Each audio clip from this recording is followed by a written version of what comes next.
contact avec le monde extérieur, absorbée dans des visions de Jésus ou Marie. Pendant ces extases, elle souffre souvent de douleurs physiques intenses. À plusieurs reprises, des stigmates apparaissent sur son corps.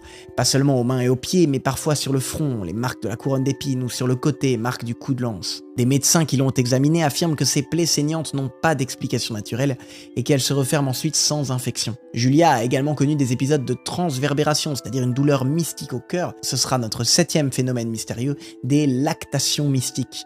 En 1994, durant une prière, elle a sointé de la poitrine un liquide laiteux assimilé au lait maternel de la Vierge. Épisode appelé « Écoulement du lait maternel épais et huile parfumée dorée » dans la documentation de Naju.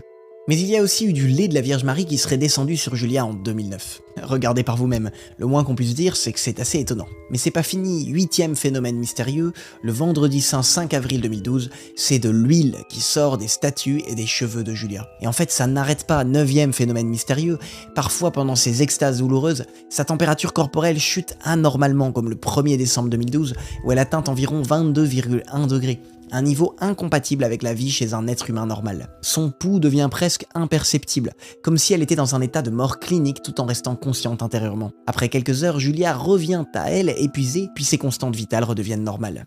10e phénomène mystérieux, des attaques du démon. Comme souvent dans la vie des mystiques, Julia affirme que tout n'a pas été rose et extase.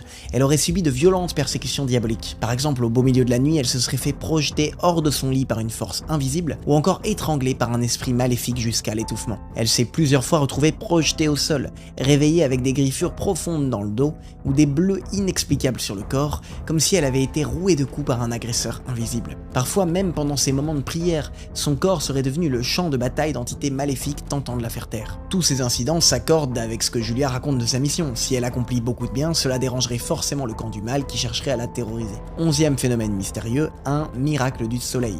C'est un signe assez classique des apparitions mariales qui se serait reproduit au moins une fois à Naju, un miracle solaire. Le 30 juin 1995, décidément une date riche pour le 10e anniversaire des larmes, vers 15h, de nombreux pèlerins présents ont vu le soleil se mettre à danser dans le ciel, changeant de taille et de couleur, émettant des rayons particuliers. Certains ont pris des photos où l'on discernerait un phénomène lumineux étrange. Ce miracle du soleil rappelle évidemment Fatima ou Medjugorje, mais c'est toujours pas fini. À Naju, il y aurait aussi une eau miraculeuse, c'est notre 12e phénomène mystérieux. Mais vous verrez après, on va voir ce qu'en pense l'église. En tout cas, Julia raconte que lors d'un message, la Vierge lui a promis une eau de grâce.